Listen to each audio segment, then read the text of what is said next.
Hérétique est un podcast politique mêlant entretien et débat. Hérétique pour questionner les dogmes et les mythes. Hérétique parce que la politique n'est pas la religion. Hérétique parce que vouloir penser est toujours le début de la dissidence. Emprisonné arbitrairement et mis à l'isolement depuis près de 300 jours en Algérie, Boualem Sansal fut notre invité. Épuisé et malade, il est aujourd'hui entre les mains d'un pouvoir cruel et sans partage. L'acharnement dont l'écrivain est l'objet n'est en réalité qu'une vengeance hallucinée envers la France qui obsède la clique de militaires qui pillent le pays depuis l'indépendance. L'État algérien est en réalité un fantôme d'état-major d'une guerre que la mémoire maghrébine se livre à elle-même, empêtrée dans le rêve religieux d'une domination qui n'exista ni n'existera jamais. Symptôme interminable de l'échec lamentable d'une décolonisation pourtant meurtrière, le DIP algérien n'en finit pas de multiplier les victimes. Et Boualem Sansal en est une de plus. Espérons qu'il soit celle de trop. Propagande contemporaine, première partie. Yana Grishpoun est née en URSS, elle est linguiste et analyste du discours, maître de conférences à l'université et cofondatrice du site Perdition idéologique. Elle s'intéresse particulièrement à la construction et au fonctionnement des discours médiatiques, aux idéologies véhiculées, ainsi qu'à la manière dont se présentent les procédés argumentatifs propagandistes. Nous recevons Yana Grishpoun. Bonsoir. Bonsoir. Vous avez écrit La fabrique des discours propagandistes contemporains. Comment et pourquoi cela marche, et nous allons donc en discuter ce soir. C'est un livre dans lequel vous analysez, vous disséquez même les discours propagandistes contemporains, comme le dit le titre, à travers une multitude d'exemples, à travers une multitude de mécanismes de propagande et de manipulation. C'est très intéressant. Est-ce que, en introduction, vous pourriez nous dire comment vous définiriez la propagande, la notion de propagande? Alors aujourd'hui, on va faire un travail de structuraliste, c'est-à-dire qu'on va opposer la propagande à l'idéologie, parce que la propagande, c'est un dispositif discursif très différent du dispositif idéologique, mais qui est lié à ce premier dispositif. La propagande, c'est tout simplement la diffusion de l'idéologie par des moyens différents, en fonction du contexte culturel et historique. Aujourd'hui, c'est la diffusion de certaines idéologies, de toutes les idéologies, si vous voulez, par les médias, par le discours politique, par le discours culturel, par le discours universitaire, par le discours institutionnel, par le cinéma, par le sport, par l'art, par tout, si vous voulez, toutes les activités humaines. Moi, j'ai travaillé sur la propagande contemporaine, ou plutôt sur les discours propagandistes contemporains, parce qu'ils sont nombreux, exactement comme les idéologies qui traversent notre société, elles sont nombreuses. Le point de départ de ce livre, c'était quand même mes observations sur le discours propagandiste de la société totalitaire dans laquelle je suis née et que j'ai pu observer. Vous êtes née en URSS, il faut le préciser. Je suis née en Union soviétique et j'ai quitté l'Union soviétique quand j'avais 16 ans. Donc j'étais déjà adulte, presque adulte, et j'ai vécu sur ma propre peau, si vous voulez, tous ces discours-là. Les discours qui étaient produits par la société totalitaire, le régime totalitaire, l'idéologie totalitaire. Donc c'était relativement simple quand on était dedans, de comprendre la différence entre le mensonge et la vérité. Parce que finalement, il en va de la vérité dans cette histoire. En revanche, quand je suis arrivée en France et je commençais mes études universitaires, j'étais très vite surprise par les ressemblances que j'ai trouvées dans le monde universitaire avec le monde que j'ai connu et que j'ai quitté. Même si ce n'est absolument pas la même chose, même si nous ne vivons pas dans une société totalitaire, mais nous vivons quand même dans la société démocratique, il y a quand même certains procédés discursifs qui ressemblaient énormément à ce que j'ai pu connaître. Donc en fait, c'est une expérience précédente qui m'a donné l'idée d'écrire ce livre. D'autant plus que je connais le système universitaire vraiment de l'intérieur. Oui, parce que vous êtes universitaire, je n'ai pas précisé, mais vous êtes professeur à la Sorbonne, c'est ça? Je suis maître de conférence à la Sorbonne. C'est très important de le préciser parce que la maladie des diplômes est très importante en France. Et si jamais on vous attribue un titre de professeur à quelqu'un qui ne l'est pas, il peut avoir des soucis. Donc, je suis maître de conférence. Même si ça a l'air plus important. Il y a 3 mots dans maître de conférence. Et il y a 1 mot dans professeur. Pour revenir à la propagande, est-ce que tout discours de pouvoir, est-ce que tout discours de l'État n'est pas de la propagande? Est-ce qu'il peut y avoir un discours du pouvoir qui ne soit pas de la propagande? Je pense que de toute façon, ça nous ramène à la question, est-ce qu'une société peut exister sans propagande? La réponse est bien évidemment non, parce que la propagande, la racine de ce terme vient du mot propagare, ça veut dire diffuser. Et on peut diffuser beaucoup de choses. On peut diffuser le savoir, on peut diffuser des informations, on peut diffuser des mensonges, on peut diffuser des idéologies, on peut diffuser beaucoup de choses. Donc, aucun discours... Pour prendre le pouvoir, il faut déjà avoir un certain discours. Parce que le pouvoir change. Donc on a vu l'histoire de l'humanité est quand même très différente. Donc chaque pouvoir, et d'autant plus que nous sommes dans une société démocratique, il y a des pouvoirs différents. Pour prendre ce pouvoir, il faut que ce pouvoir soit imposé par un ensemble de discours. Pour que le pouvoir ne soit pas subverti tout de suite ou renversé tout de suite, il faut que les gens adhèrent à ce pouvoir. Et comment on peut le faire? Uniquement par la parole.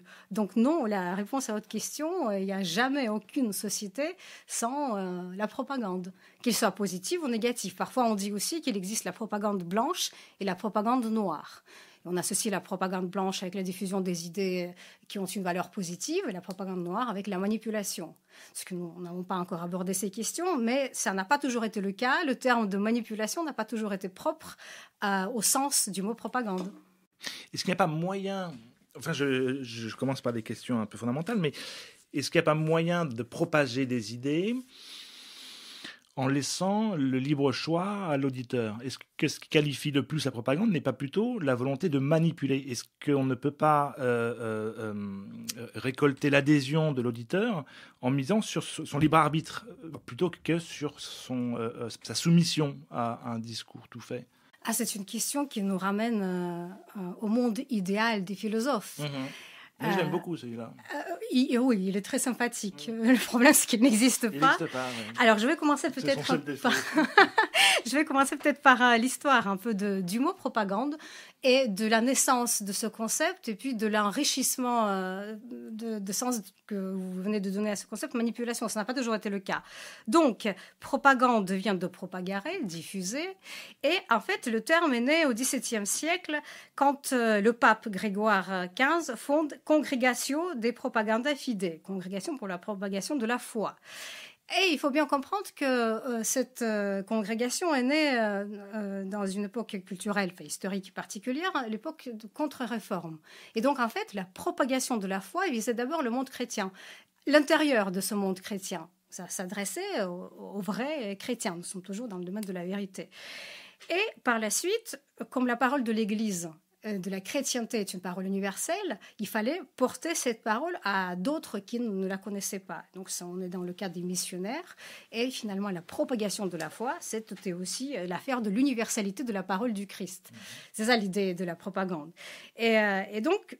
Donc on est bien dans le domaine religieux. Tout à fait. D'emblée, le début de la propagande provient du domaine religieux. Mais il faut aussi bien comprendre que quand on parle des régimes des sociétés au XVIIe siècle, toute la société vit sous le régime religieux. Je veux dire régime culturel, régime énonciatif, discursif, etc. Il n'y a pas autre chose. Nous ne sommes pas encore au XVIIIe siècle où nous pouvons parler de la laïcité, etc. Ça n'existe pas encore. Donc oui, toute la société est traversée par la religiosité, mais qui, lui, est inhérente. Et donc, il n'y a pas de connotation négative à ce terme, pas du tout de manipulation, même si on peut toujours argumenter, mais quand même, pour porter la bonne parole, il faut manipuler les consciences, les esprits, etc.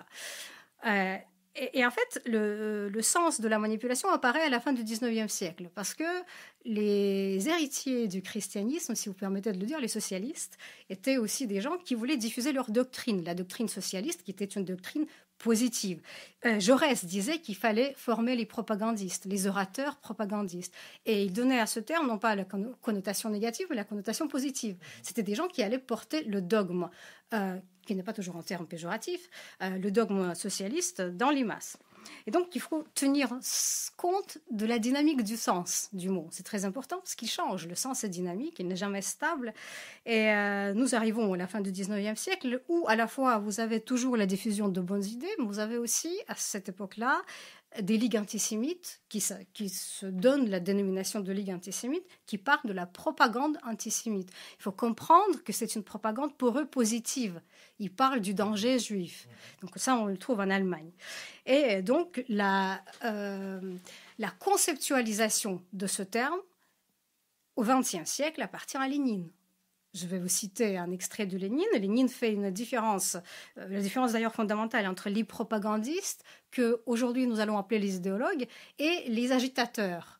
Les agitateurs et les propagandistes, selon lui, ont une fonction particulière. Donc il écrit en 1901 dans un article « Que faire ?» je cite, « Jusqu'à présent, nous pensions que le propagandiste, s'il aborde par exemple la question du chômage, devait expliquer la nature capitaliste des crises, montrer la cause de leur inévitabilité dans la société actuelle, décrire la nécessité de sa transformation en société socialiste, etc.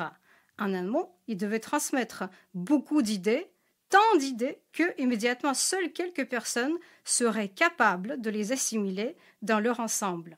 L'agitateur, en revanche, en traitant du même sujet, prendrait l'exemple le plus connu de tous les sous-éditeurs et le plus frappant, disons la mort par famine d'une famille de chômeurs, l'aggravation de la misère, etc. et concentrerait tous ses efforts pour, en s'appuyant sur ce fait familier, à tous transmettre à la masse une seule idée, celle de l'absurdité de la contradiction entre l'accroissement de la richesse et l'augmentation de la pauvreté. Il chercherait à susciter chez les masses du mécontentement et de l'indignation face à cette injustice criante, tout en laissant aux propagandistes le soin d'expliquer pleinement cette contradiction. Et à ce propos, il faut que je vous raconte une blague. Ce n'est pas possible de faire une émission sans raconter de blagues. À la Révolution, un aristocrate entend des bruits dans la rue. Il envoie son domestique pour que le domestique regarde par la fenêtre et lui rapporte les résultats de ce qu'il a vu. Le domestique retourne voir le maître et le maître lui demande « Mais qu'est-ce qui se passe ?»« C'est la Révolution, monsieur. Et qu'est-ce qu'ils veulent ? Qu'il n'y ait pas de riches. »« Ah, moi, je pensais qu'ils veulent qu'il n'y ait pas de pauvres. » Vous voyez, on est dans le cas de figure où tout ce discours-là peut être mis à mal par une plaisanterie. Et donc, c'est à partir de ce moment où on peut dire que la propagande consiste à diffuser certaines idées, mais aussi à manipuler les consciences. Maintenant, ça, c'était au début du XXe siècle. C'était Lénine qui en parlait et qui a écrit beaucoup d'articles sur la manière de faire de la propagande. En 1928, un autre grand spécialiste de la propagande, qui lui ne voulait pas conquérir le monde et avoir le pouvoir, c'était le neveu de Freud, Edward Bernays, qui écrit un livre qui s'appelle Propagande, où il explique que finalement, pour obtenir quelque chose, il faut manipuler d'une certaine manière les gens et que avant même d'introduire sa méthode qu'il a appelée scientifique, une autre paire de manches de parler de la science ici, il a expliqué que tout ce que nous faisons, la manière dont nous vivons, tout est le résultat de la propagande. Nous nous habillons d'une certaine manière, nous mangeons certaines choses, nous faisons certaines activités sportives, nous aimons certains types de femmes et nous pensons toujours, et là je reviens à votre question, au libre arbitre. Ce n'est pas toujours le cas parce que nous sommes des animaux sociaux, comme disait Aristote, et finalement, notre vie entière, c'est le résultat de la propagande. Même si je vous dis que je vis en ermite et je résiste à toute propagande, mais peut-être que finalement, c'est une autre idéologie, une autre propagande qui fait de moi un ermite. Donc, le libre arbitre, c'est une question philosophique. Elle existe bien évidemment pour faire la critique de quoi que ce soit, mais enfin, quand, par exemple, vous ne fumez pas, vous fumez ? Plus. Voilà, vous ne fumez plus parce que vous savez que c'est pas bien de fumer. Ça agit sur votre santé, la peau, les dents, le cancer des poumons, etc. Mais voilà un exemple intéressant de la propagande. Nous sommes au début du XXe siècle aux États-Unis. Les gens ne fument pas vraiment. Et les sociétés qui vendent du tabac sont très embêtées. Donc, il contacte M. Bernays pour lui dire bon, il faut faire quelque chose. Et Bernays creuse vraiment sa tête et il dit bah, tiens, on va faire les choses suivantes. On va appeler à l'aide les médecins. On va appeler à l'aide des acteurs. On va appeler à l'aide les personnes auxquelles le peuple américain, enfin un Américain moyen, veut s'identifier. Et donc, il trouve des médecins qui commencent à écrire des articles dans les revues scientifiques en expliquant que le tabac fait maigrir. Il trouve aussi des acteurs et des actrices, il en a des moyens, c'est pas qu'il trouve, il a des moyens financiers, à qui il demande de poser avec une cigarette des actrices très à la mode, très bien habillées, etc. Il trouve des acteurs et de fil en en aiguille, se crée une véritable propagande du tabac et tout le monde se met à fumer. Et donc, vous voyez aussi, quand vous comparez les boîtes de cigarettes de l'époque et les boîtes de cigarettes aujourd'hui, le changement dans la propagande qui consiste à dire que, à l'époque, au début du siècle, que le tabac, c'est très bien pour la santé parce que ça fait maigrir. Et aujourd'hui, quand vous regardez les boîtes du tabac, c'est un cauchemar. où vous voyez les films gore, en fait.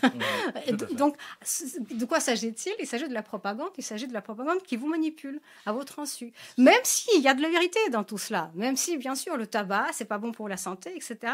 Mais comment vous le savez? Vous le savez par le discours qui est diffusé par des médias, par le discours sanitaire, le discours politique, le discours médiatique, culturel, etc., etc.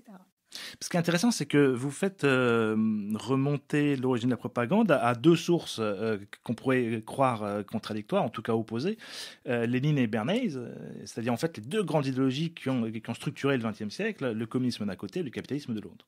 C'est intéressant parce que ça tend à montrer en réalité que la propagande n'a pas de camp en réalité.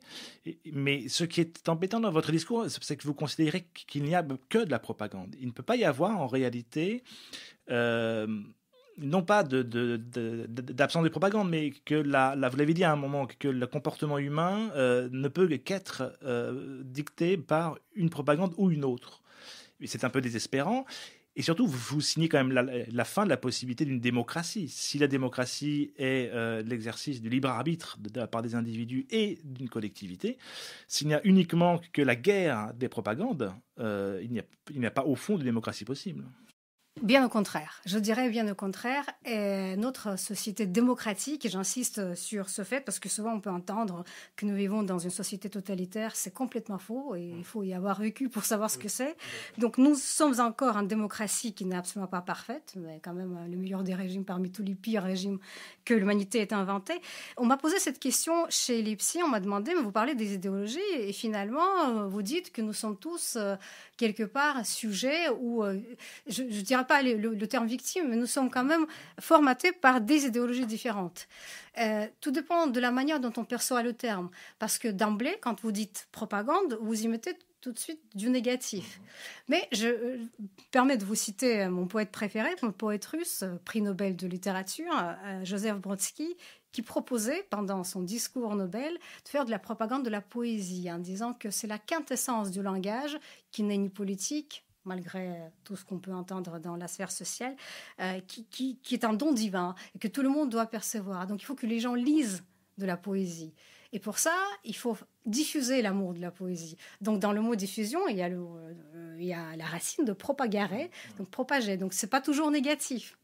Et un autre exemple, je peux vous le donner, il est quand même très positif. On va voyager un peu dans l'histoire et ne pas rester toujours dans le même domaine.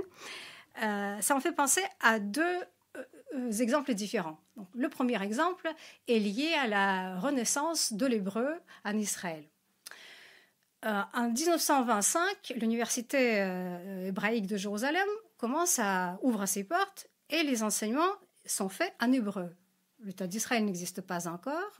Les discussions avant l'ouverture de cette université portent sur les deux langues, donc l'anglais ou l'allemand. Ce sont des langues du savoir qu'il faut privilégier, etc. Mais finalement, ils choisissent l'hébreu. Alors pourquoi? Parce qu'il y a il y a toujours un homme qui décide à un moment donné que l'idée de la nation doit être identifiée à l'idée de la langue. On parle de la langue française, on parle de la nation française. On parle de la nation israélienne aujourd'hui ou juive, on doit parler de l'hébreu. L'hébreu n'a jamais été une langue morte, simplement on l'utilisait pour des fins liturgiques. Et nous sommes à la fin du 19e siècle, tous les juifs qui sont en Israël parlent leur propre langue. Qui le turc, qui le romain, qui le russe, qui le français, qui l'anglais, etc. Et l'hébreu fonctionne comme lingua franca, donc le koiné, si vous voulez, une langue commune entre toutes ces sociétés, toutes ces communautés qui viennent des pays différents. Et donc un homme, Eliezer Ben Yehuda, décide qu'il faut unir tous ces gens-là, et non pas uniquement avec l'idée du retour à la terre promise, mais dans l'idée de la langue. Parce que la langue fait partie du corps, de la nation, etc. Et donc il commence à faire de la propagande très active de l'hébreu, alors même qu'ils rencontrent vraiment de la résistance différente. Les uns disent que c'est une langue sacrée, donc on ne va pas l'utiliser quand même pour parler des cigarettes et des putes. Les autres disent « Ah non, c'est quand même une langue où il n'y a pas des mots suffisants parce qu'elle a toujours servi comme koiné, mais donc il n'y a pas de mots nécessaires. » Et donc il dit « C'est pas un problème, on va les inventer ces mots-là. On a la matrice morphologique et on va le faire. » Il crée un journal qui s'appelle Hatzvi, où lui, il est un des rares à connaître l'hébreu, commence à publier des articles de la vie commune. Par exemple, tel, je sais pas quoi, tel mouton a été perdu, ou tel Turc a tué telle personne, etc. Donc, il commence à le faire en hébreu. C'est d'abord très laborieux, c'est ce qu'on appelle l'hébreu facile total. Il a des lecteurs qui le suivent. Et peu à peu, cette diffusion et cette foi, on est presque dans la foi religieuse, dans la nécessité de créer cette langue, elle se diffuse. Donc pour donner un exemple, à la fin du siècle, en 1999, il y avait un jardin d'enfants en hébreu. En 1913, 66 écoles où on parle hébreu. Donc c'est quelque chose qui a réussi grâce à la propagande. Et c'est une propagande positive. Voyez. Donc, deuxième exemple. C'est peut-être une propagande qui relève peut-être plus de la dimension pratique que de la dimension manipulatoire. Bien sûr, mais on revient à votre question, ce que vous avez dit, est-ce que c'est possible la propagande c'est toujours négatif? Je dis non. Voilà, justement, c'est un exemple très positif. Il n'est pas politique, dans le sens où il n'y a pas eu de manipulation. Il y a eu l'argumentation qui montrait que c'est nécessaire de... Mais pour vous, c'est encore la propagande, parce que dans votre livre, La fabrique des discours propagandistes contemporains, vous parlez uniquement des discours manipulatoires. Oui. Donc vous utilisez bien le terme propagande dans un sens négatif. Et pourquoi? Parce que je suis partie de l'idée que ce que je vois à l'université, et c'est un lieu propice à la production de toutes les idéologies contemporaines, et ça on l'a vu quand on connaît l'histoire du XXe siècle, je n'ai pas parlé de propagande positive, mais on peut le faire, bien sûr. Donc en fait... Vous en parlez, oui, subrepticement, assez rapidement. Exactement, vous avez raison, parce que ce n'était pas le but de l'écriture de ce livre. Alors, bien sûr que tout n'est pas propagande. Quand vous êtes en train de vous prélasser dans votre jardin avec un verre de vin et observer la nature, il n'y a pas de propagande. Quand vous parlez du temps, il n'y a pas de propagande. Ça revient à la question... Je ne suis pas sûr que le podcast hérétique que nous sommes en train d'enregistrer, ce soit la propagande, par exemple. Non, pas du tout, parce que vous donnez la parole à des personnes qui ont des vues très différentes. Et avec lesquelles on n'est pas d'accord. Et avec lesquelles vous n'êtes pas... Et si tout le monde était d'accord, le monde aurait été terriblement ennuyeux. Mais ne pas être d'accord, c'est pas la même chose que diffuser de la propagande. Par exemple, si... En quoi notre podcast n'est pas la propagande? Parce que vous ne diffusez pas vous-même, vous diffusez la parole des autres. Mais vous-même, vous pouvez poser des questions. De temps en temps, vous essayez de contredire votre interlocuteur, mais vous n'imposez pas d'idéologie particulière. Mais il y a le fameux comité de rédaction. Enfin, il y a des gens qu'on n'invite pas parce qu'on n'est pas d'accord avec eux.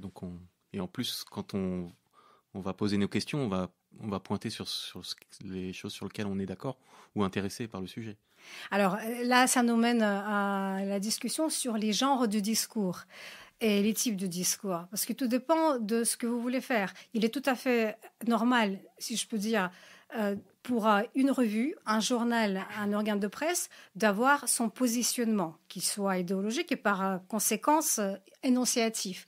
Et donc, si vous êtes, vous voulez diffuser l'idéologie de la droite, vous n'allez pas donner la parole à Edoui Plenel. Vous n'allez pas l'inviter tout le temps dans votre podcast. Ou si, par exemple, vous soutenez Marion Le Maréchal, vous n'allez pas en même temps soutenir Mathilde Panot.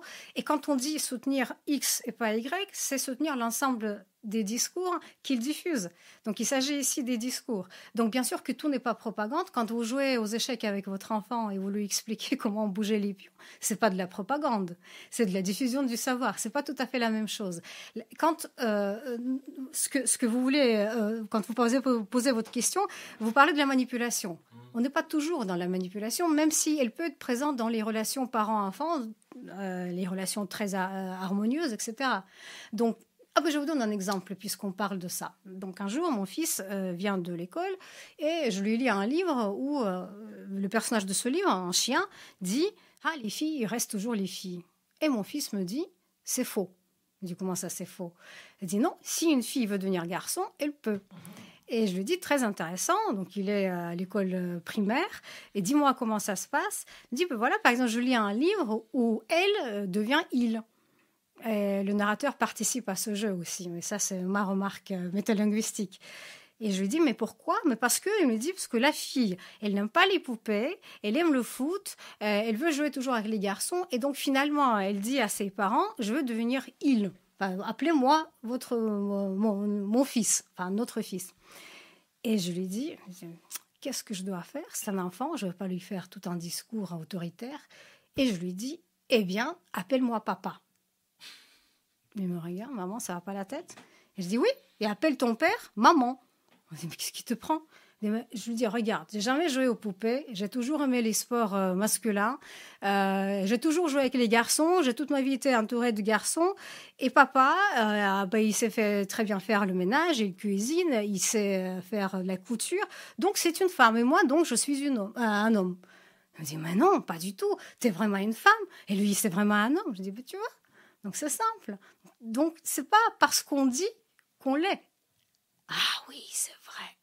Et donc, voilà, le pari était gagné. Je ne sais pas combien de temps ça va durer, mais c'était intéressant parce que je l'ai manipulé quand même un peu. Donc, c'est de la manipulation, mais ce n'est pas de la propagande. Ou bien, oui, si quelqu'un nous écoute, il va me dire, oui, vous faites de la propagande anti-transgenre. Tout à fait. Mais vous voyez, ce que je veux dire, c'est que cette manipulation-là, elle n'était pas négative, elle n'était pas politique. Je voulais juste lui faire entendre quelque chose que je trouve être vrai. Et quand vous lisez les dialogues de Platon, Socrate, est-ce qu'il manipule ses interlocuteurs? C'est une bonne question. Tout à fait, c'est une très bonne question. Est-ce que la maïeutique socratique est une manipulation? Parce que des fois, dans les discours écrits par Platon, on a effectivement l'impression d'être dans un procédé qui est purement manipulatoire et ça côtoie les moments où, au contraire, le discours socratique est un discours qui fait appel au libre arbitre. Exactement. Alors, ça répond à votre question.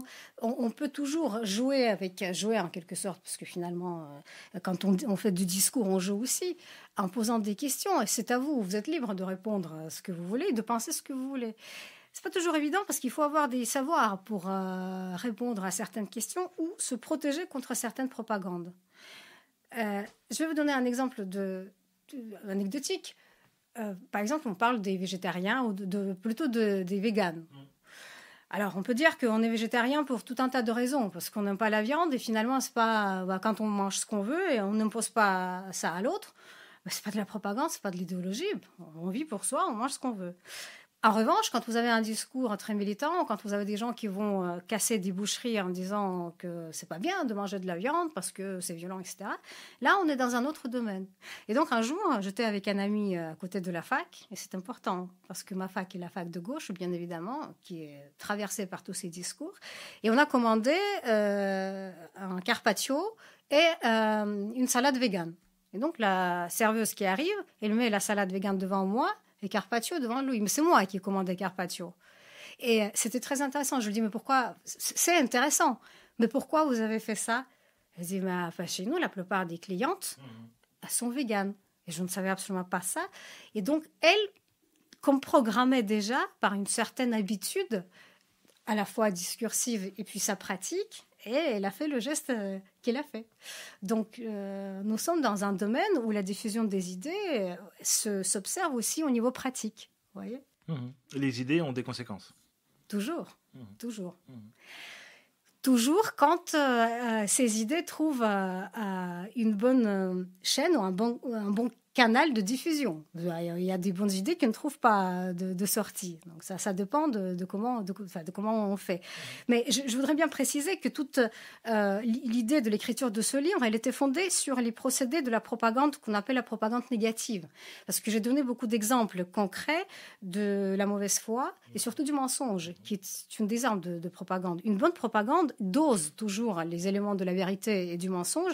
Et là, ici, j'ai montré comment on peut fonctionner avec le mensonge. Et si vous êtes quelqu'un de normal, vous ne pouvez pas tout savoir, vous ne pouvez pas être toujours dans l'actualité. Eh bien, vous percevez certains discours qu'on vous présente comme les discours d'autorité, en disant, écoute, c'est comme ça, ok, je ne vais pas fumer, je vais faire du sport, je vais préférer les filles minces aux filles obèses. Il ne faut pas le dire aujourd'hui parce que c'est pas bien. Et quand je dis c'est pas bien, Qu'est-ce que ça veut dire? C'est pas bien. Ce sont des valeurs collectives ou positives qui nous ont été imposées. Quand on n'a pas d'idées, on n'a pas de valeurs, on les acquiert en vivant en société. Et puis, nous sommes aussi toujours en proie de ce qu'on appelle l'idéologie dominante. C'est-à-dire que c'est un ensemble de croyances, d'idées, de savoirs aussi, qui dominent dans la société. Et dans notre société, il n'y a pas une seule idéologie, il y en a beaucoup. Donc c'est très différent de ce que moi j'ai connu dans une société totalitaire. Et toutes ces idéologies, pour exister, doivent quand même proposer des discours auxquels leur potentiel cible puisse adhérer. Et justement, dans votre livre, je n'ai pas souvenir que vous fassiez des distinctions entre les idéologies de classe. Alors que par exemple, on a une idéologie... l'idéologie, par exemple, médiatique qu'on a aujourd'hui, c'est quand même une idéologie qui relève plutôt de la classe moyenne, de la petite bourgeoisie, avec tout un discours sur la bienveillance, sur l'inclusivité, dont vous insistez, c'est ce que vous insistez énormément. Et pourtant, il y a des différences d'idéologie de classe également. On n'aura pas du tout la même idéologie dans les classes plus pauvres, moins aisées. On va avoir à ce moment-là une autre idéologie de classe et un autre discours. Si vous tenez un discours lepéniste dans un salon parisien, vous serez très mal vu. Si au contraire vous tenez un discours qui vante le multiculturalisme dans une assemblée de gilets jaunes, ce sera moins bien vu, par exemple. Donc il est possible aussi que la propagande s'adapte en fonction de son interlocuteur. Oh, toujours. Parce que si vous êtes un prêtre, vous n'allez pas aller je sais pas moi, à un meeting du Parti communiste en disant « Oh, mes frères ». Peut-être que si vous êtes un imam, vous allez voir les membres de l'Oumma, oui, alors là, ça va marcher.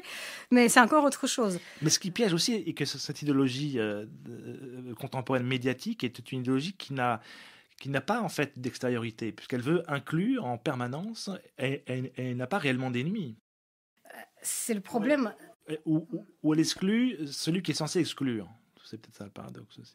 Quand je pensais à l'inclusivité, ça m'a fait penser au fonctionnement du signe linguistique. Alors, on ne va pas rentrer dans les détails, mais en tout cas, comment est-ce que on définit tu? On définit juste tu, l'interlocuteur, l'autre par rapport à je. Et pour définir l'autre par rapport à soi-même, il faut qu'il y ait une frontière.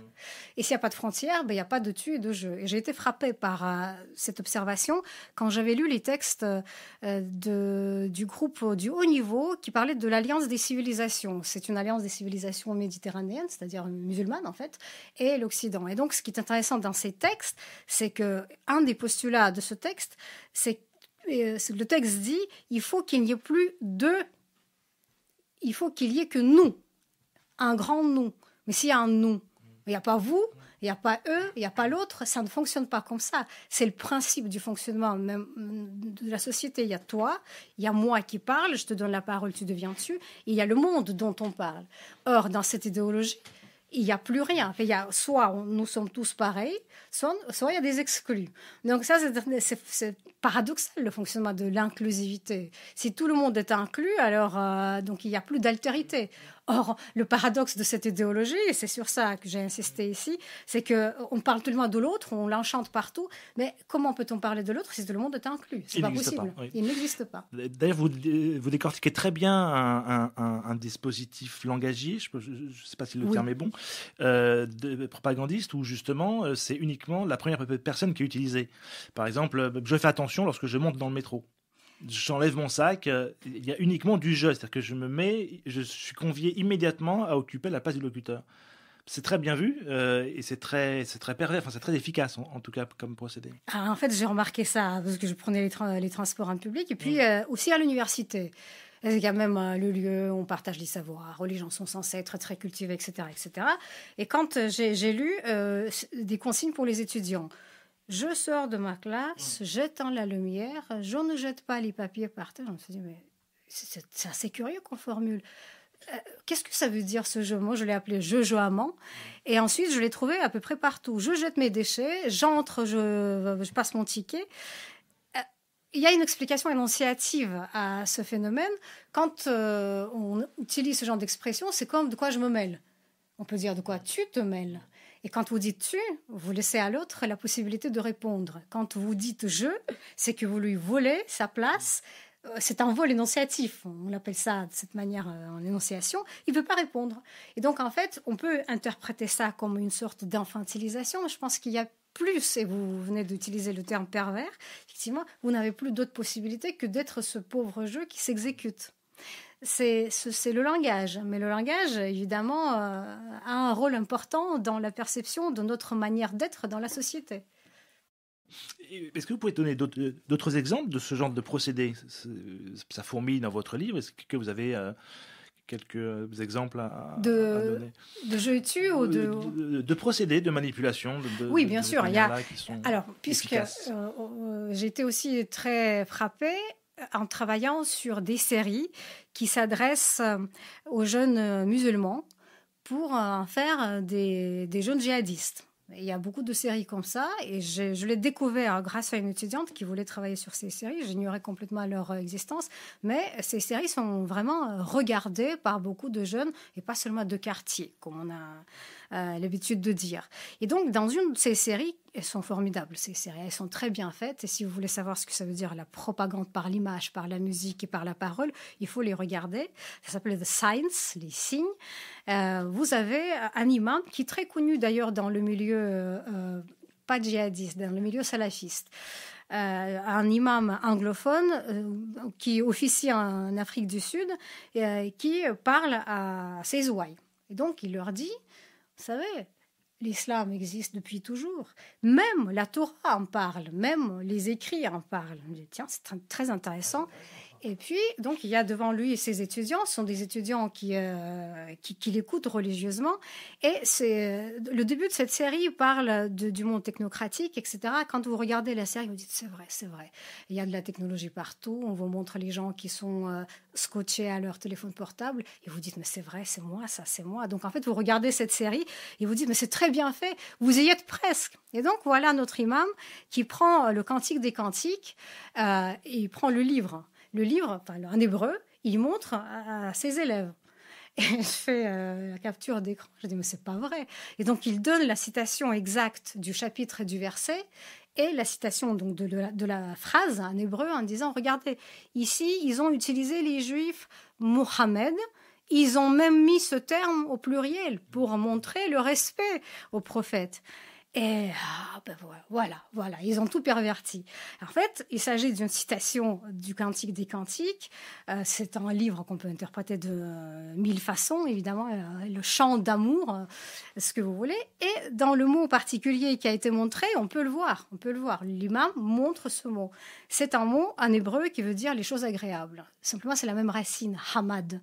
Et donc, il y a la terminaison im, qui en hébreu est une terminaison du pluriel, ça veut dire beaucoup de choses agréables. Et notre imam raconte qu'il s'agit ici de l'utilisation respectueuse du nom du prophète. Et comment vous voulez vérifier tout cela? S'il le dit, c'est un savant qui a un statut institutionnel, et voilà comment il endoctrine ces jeunes. Mais ça, c'est un procédé assez facile, c'est du mensonge pur et simple. Oui, c'est du mensonge pur et simple, bien sûr. C'est vieux comme le monde, j'ai envie de dire, c'est quand même assez... Oui, mais vous ne pouvez pas toujours déchiffrer le mensonge. Il y a à côté du mensonge, il y a aussi de la démagogie, c'est-à-dire que c'est l'utilisation de la parole où vous mélangez le vrai et le faux. Comme par exemple, Mélenchon est allé à l'université de Lille, il parle aux étudiants, il leur parle de tout son programme. Il leur dit, si vous voulez changer de genre, c'est votre droit, vous pouvez. Allez donc exiger à l'université, à l'administration, qu'ils changent votre nom. C'est quand même votre corps. Alors, en fait, quand on connaît le parcours de Mélenchon, on se dit, mais c'est incroyable. Donc, en fait, il adapte son discours et son programme à son électorat. Donc, il ne dira jamais ça dans une mosquée ou dans une école islamique. Jamais il ne le dira parce qu'il va être mal vu. Et donc, en fait, on voit très bien comment c'est une démagogie qui fonctionne très bien. Un autre exemple aussi dans mon livre, vous avez des courants psychanalytiques contemporains qui se dénomment courants décoloniaux. Il y a la psychanalyse décoloniale. Et donc, j'avais regardé une émission à l'époque avec Tadei, qui a invité plusieurs personnes et une psychanalyste décoloniale qui disait, en fait, si vous vous sentez X, vous êtes donc ce X. Et Tadei lui dit, mais si je suis votre logique, moi, si, par exemple, je me sens femme, je peux dire, voilà, je suis une femme. Alors, il est très embêté parce que tout le monde sait que M. Tedei est hétérosexuel, il est marié, il a des enfants, etc. Mais après le discours que la dame a fait, elle n'a pas d'autre choix que de dire, bien sûr, c'est vous le sujet de votre discours. Le sujet de votre discours et le corps, il est où? Et en fait, c'est très curieux parce que ça ne passe pas chez tout le monde. Là, vous avez raison de parler peut-être des classes, vous avez parlé de l'idéologie politique. Moi, je vous donne un exemple où ça ne passera pas chez quelqu'un de normal, entre guillemets. Normal s'oppose à l'intellectuel ici, en l'occurrence. Vous voyez. Et donc, ce discours-là, il ne passerait pas. Ouais. Parce que vous ne pouvez pas, comment ça, je suis ce que je dis. C'est impossible. Ce n'est pas dans la nature. Le langage peut être performatif dans certains cas, mais pas dans tous les cas. C'est exactement la même chose que la propagande. Parfois, il y a de la propagande, souvent il y a, mais parfois, il n'y en a pas. Donc, vous voyez, ce sont des exemples que je peux vous donner. Mais il y en a beaucoup d'autres. Un autre exemple, si vous voulez. Un exemple vraiment de la propagande intéressant qui m'a étonnée, ici, en France. J'ai souvent entendu le terme pour les gens qui pensent, mettons, comme l'auteur du livre dont on parle, enfin comme moi, que je suis néo-macartiste. Et les gens comme moi sont des néo-macartistes. Et alors c'est curieux parce que qu'est-ce que ça veut dire ce terme? Il a perdu son sémantisme initial, c'est qu'on fasciste aujourd'hui. Le terme macartiste renvoie à censeur, en fait. Parce que quand et le terme macartiste évoque dans l'esprit des gens cultivés, en France notamment, une époque noire, la chasse aux sorcières, quelque chose de très négatif qui s'est passé aux États-Unis. Vous vous souvenez, Joseph McCarthy, le sénateur, effectivement, a commencé à chercher les infiltrés communistes, faire des listes. Je pense qu'il y avait des listes, il y avait à peu près 3000 personnes qui étaient sur ces listes, qui étaient soupçonnées d'être alliées d'une manière ou d'une autre aux communistes. Et donc, c'était perçu comme quelque chose de terrible. Or, de l'autre côté du rideau de fer, quelle était la réalité? Eh bien, la réalité était la suivante. Le NKVD, en fait, la direction politique du pays, a envoyé des milliers et des milliers des espions soviétiques communistes qui ont effectivement infiltré à peu près toutes les structures américaines. Donc, ce n'est pas un mythe, c'est un fait. Et on sait que des hauts fonctionnaires américains aidaient souvent l'infiltration de ces personnes. C'est à cette époque-là où un couple de New-Yorkais a volé les plans de la bombe atomique et les a transmis à l'Union soviétique parce qu'ils étaient communistes. Donc en fait, il y avait toute la nécessité, enfin, il y avait une nécessité de se protéger contre ces espions du monde radieux, parce que c'était dans les années 50. Quand on parlait des communistes, de la chasse aux communistes, se préparait en Union soviétique l'affaire des blouses blanches, comme on le sait. C'était les mêmes personnes qui voulaient les bombes atomiques qui participaient. Bon, en l'occurrence, le couple qui a volé les plans de la bombe atomique, ils étaient juifs, mais en fait, c'est une affaire quand même qui s'est passée à peu près à la même époque. Juste pour préciser, c'est les époux Rosenberg. Oui, c'était effectivement. Ouais. Étaient Rosenberg et Julius Rosenberg. Et qui ont suscité un grand mouvement de solidarité aux États-Unis et en France de la part des communistes et des sympathisants, parce que beaucoup de gens considéraient qu'ils étaient accusés à tort et que c'était justement des victimes collatérales du macartisme et que c'était horrible. Et il s'est avéré plus tard que c'était effectivement des espions oui. au service de l'URSS. Donc c'est un exemple de la manière dont on peut voir certaines choses, de les présenter. Moi, jusqu'à peu de temps, j'avais aucun doute sur l'innocence des époux Rosenberg. C'est un discours qui est convenu. Je pense que si une personne publiquement va dénoncer cette contre-vérité, il se fera exclure du cercle médiatique, encore aujourd'hui, je pense. Je ne sais pas du tout, et ça, mais disons, ça n'a aucune importance parce que ce qui compte, c'est la vérité et les faits. Et on sait que c'était Harry Dexter White, un haut fonctionnaire vraiment américain, qui a permis l'infiltration de ces personnes. Donc, pendant que ici on parlait, oui, de la chasse aux sorcières, on peut reconnaître cette idée. Il y avait les raisons factuelles à cela. Et pendant ce temps-là, des millions de personnes mouraient dans les goulags des communistes. Et de cela, on ne parlait pas beaucoup. Ça fait partie de l'ère du temps en Occident. Le nazisme et à raison est identifié comme un régime de terreur. Autant la référence au communisme, à l'URSS, de stalinisme, etc., reste quelque chose d'assez d'assez vaporeux. Ce n'est pas du tout une référence, et de moins en moins chez les jeunes générations. Chez Nouvelle Génération, la référence au nazisme est une évidence. La référence au stalinisme, au totalitarisme russe ne l'est pas du tout. C'est là où on voit aussi l'emprise de ce que Jean-Pierre Le Goff appelle le gauchisme culturel, et particulièrement en France. C'est que la gauche est vue comme le parti du bien, en général. Alors, je ne vais pas me prononcer à propos de la droite, mais la gauche est innocentée. Alors que si le XXe siècle a été marqué par un totalitarisme, c'est encore plus que le totalitarisme hitlérien, c'est le totalitarisme russe. Oui, et vous avez dit dans une des émissions, j'ai entendu dans un des podcasts des hérétiques, qu'il n'y avait pas de bilan. Oui, il n'y a pas de bilan, c'était l'émission de Guy Fargette, oui. Oui, et alors oui, il y avait un bilan, je voulais dire. Mais c'est un bilan qui est inconnu ou encore qui a été fait par un sociologue français, Jules Monroe, qui est considéré comme le sociologue de droite. Alors, je ne savais pas. Vous voyez, c'est très bizarre. La sociologie, c'est pas une science, mais c'est un domaine du savoir qui est fondé quand même sur l'observation des faits. On l'a classé l'extrême droite et on n'en parle pas, alors que lui, il a fait un livre fondamental sur la sociologie du communisme où on peut très bien lire le bilan qui a été fait, non pas par la gauche elle-même, mais par Jules Monroe. Il a écrit d'autres livres qui sont très intéressants. Démarxiser l'université. Il a écrit en 1970, c'est-à-dire 2 ans après 68. Et puis, un autre livre, La France intellectuelle, où vous pouvez très bien lire les réflexions du sociologue à propos de ce que cette gauche-là a fait. Et quand... ça fait 20 ans, 25 ans que je suis à l'université, ça fait 24 ans que j'enseigne, et ces pratiques-là ne sont pas mortes. Donc, quand on parle du wokisme, je suis très étonnée de ne pas plus entendre parler de l'influence du marxisme-léninisme, par exemple. C'est ce que voulait dire Guy Fargette quand il parlait de l'absence de bilan. Il parlait de l'absence de bilan de la part des premiers acteurs.